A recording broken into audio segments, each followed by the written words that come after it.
The last thing Clara heard before she lost consciousness was her own voice. It was coming from the living room, laughing at a joke her boyfriend had just made on the phone. But Clara wasn't in the living room. She was bound, gagged, and shoved into the darkest corner of her own bedroom closet.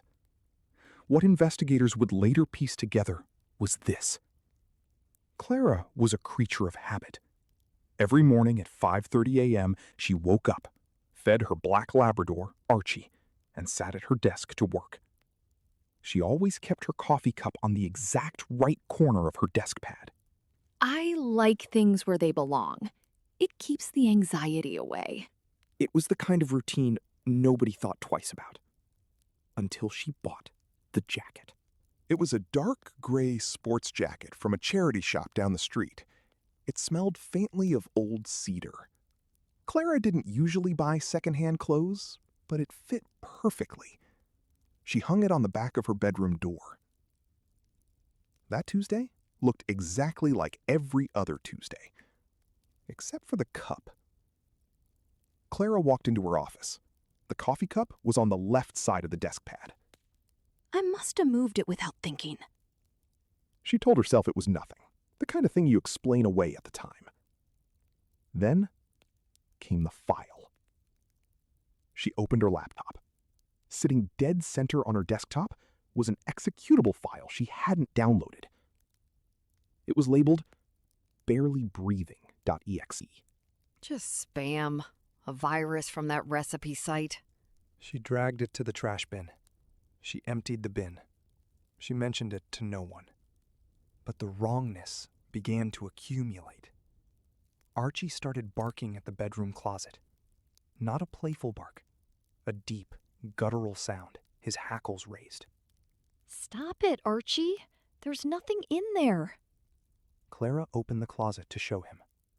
Just her clothes, and the dark gray jacket hanging on the door. Archie refused to cross the threshold. Then, the sleep paralysis started. Clara had never suffered from it before, but that night, she woke up completely frozen. The room was bathed in a desaturated gray light. Standing at the foot of her bed was a figure. It was a woman, dressed entirely in gray. The woman didn't speak. She just slowly raised her arm, pointing a single, rigid finger toward the closet door. It's just a dream. It's just stress. Clara closed her eyes, willing herself to wake up. When she finally jolted upright, the room was empty. But the next morning, her neck prickled. She checked her phone to have something to look at. She walked to the bathroom mirror. There was a thin, jagged scratch across her collarbone. I scratched myself in my sleep. That's all. She made a decision that seemed reasonable at the time. She didn't want Archie waking her up with his barking, so she locked him in the living room. Then she took a strong sleeping pill. I just need one full night of sleep. That was the last decision she made with full information. At 3:14 a.m., Clara woke up. The pill made her limbs feel like lead. She couldn't move. The closet door was open. Stepping out of the darkness was the figure from her dreams. But the room wasn't gray. The light from the street lamp caught the figure's face. It was Clara's face. The woman looked exactly like her. Same cheekbones, same dark hazel eyes. And she was wearing the second-hand gray sports jacket. Every piece had been there. None of it had seemed connected. The coffee cup on the left side, the file on her computer, the dog barking. Barelybreathing.exe wasn't a virus. It was a local network stream. The woman had been watching Clara from a hidden camera. She had been living in the crawl space behind the closet for weeks. You don't deserve this life. The woman's voice was a perfect, raspy imitation of Clara's. You're so careless with it. I'll take much better care of him.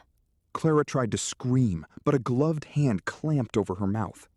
The woman dragged Clara into the dark, binding her wrists with duct tape. Clara sat in the darkness, listening as the woman walked out into the living room. She heard Archie whine, then go silent. She heard her boyfriend's voice on the phone. She heard the woman laugh. Her laugh. Clara eventually managed to break the tape using a loose screw in the floorboards. She escaped through the front door while the woman was in the shower. When the police arrived, the apartment was empty. The woman was never found. The investigation remains open. Clara moved to a different state. She still checks her locks twice before bed. Her friends occasionally call to say they saw her at a coffee shop downtown. Clara hasn't been downtown in 3 years.